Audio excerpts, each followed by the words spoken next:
let's shift gears. I want to bring on Justin Holsomback, so we could talk a little bit. And I apologize to the callers that I have on hold. If I don't know if you guys want to clear the lines and call back. We're going to do this interview really quickly, and then we'll take callers. But I want to bring Justin on. Justin, I see you in the room. I see your avatar, but I don't see. Are you there, Justin? Can you hear us?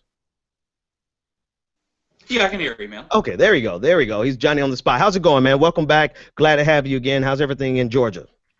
Oh, it's going great. Actually, got some real,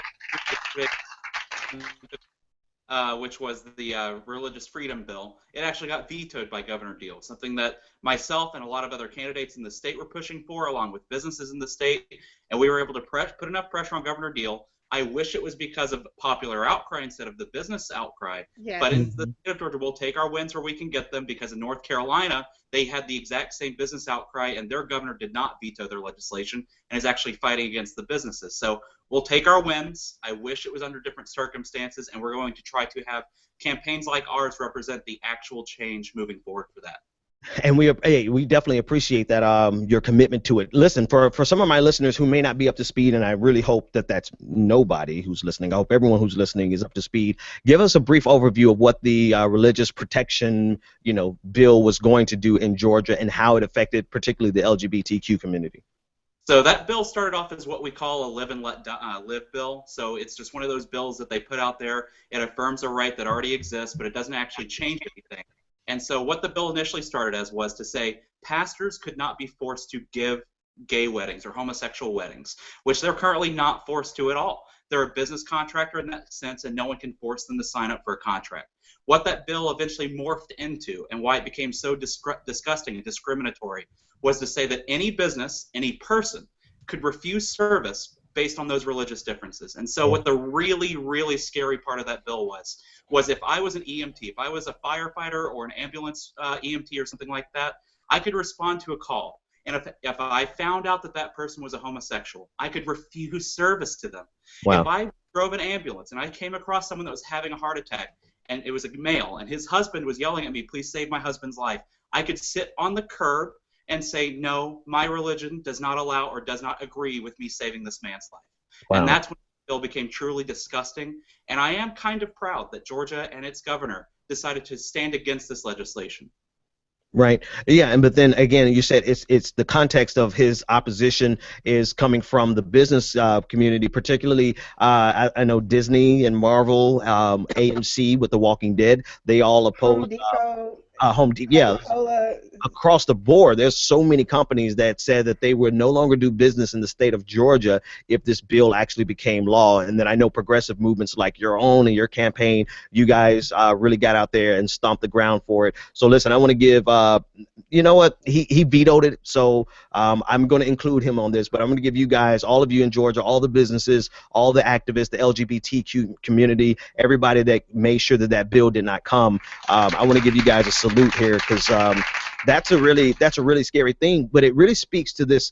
It really speaks to the deeper problem of not so much religion, but really this expectation that we don't have to live in this community square, this public square together, that we have the right to discriminate against somebody because we don't like the way they live. It used to be we want to discriminate because we don't like your skin, but now it's our religion says what you're doing is bad. And so it's really just this thread that's connecting across state lines, right? You still have the same issue in North Carolina, like you brought up, and the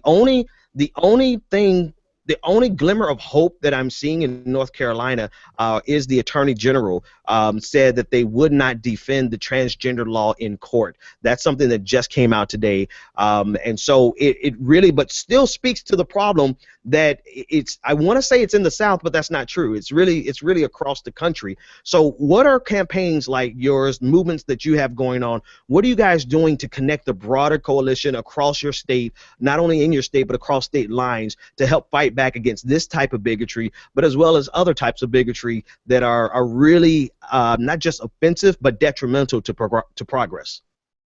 So whenever this bill first pushed out of the legislature, HB 757, there was a coalition of businesses that started to grow, and that was the Georgia Prospers Coalition. And so what me and my campaign team have done is gone through that list of businesses, and as of today, it was over 400 businesses in the state of Georgia, and that ranges from Home Depot and Coca-Cola to actually the business back in my wife's hometown in South Georgia where she bought her prom dress for high school. So you have businesses all over the state and outside of state lines. Disney came out against this bill. Yep. Giant multinational corporations. And so we've reached out as a campaign team to these businesses, and we've gotten some of these companies to come back to us. One of them is a restaurant down in the downtown area of Atlanta called Woody's Cheesesteaks, and we're actually working with them. The owner was very against HB 757. We're working with them to host campaign events, to have campaign fundraisers, to not only engage the community in our campaign, but to engage them in businesses that came out against this disgusting bill.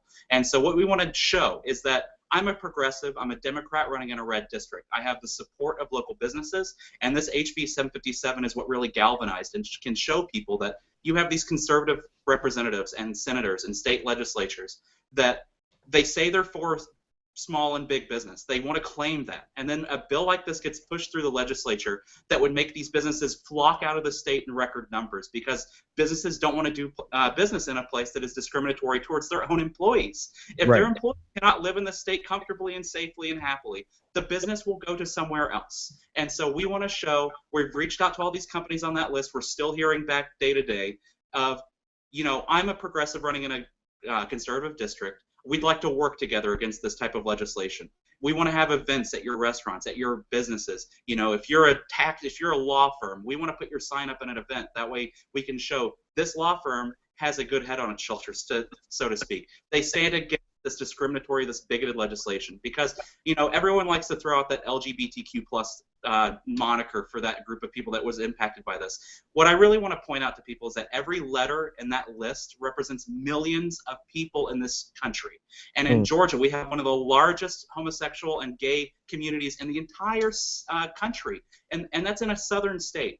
And so each letter on that, lesbian, gay, trans, bigender, all the other letters and monikers that are included in that plus, they represent millions, and in our state of Georgia, hundreds of thousands of people. And we want to be the campaign that says your voice matters in our politics, and we want to be the campaign that represents true change and protection and progress for that group.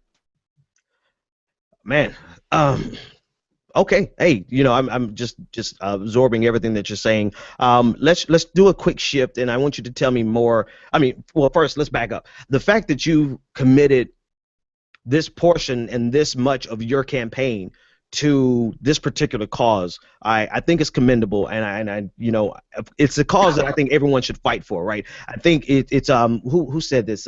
Sean King from the New York Daily Post. He said this: you cannot call yourself woke, but let's say progressive here. You can't call yourself progressive and still be homophobic or transphobic, and so to see that there's a large segment of even some Democrats who actually vote for this type of bigoted policy, this transphobic, this homophobic policy is really appalling.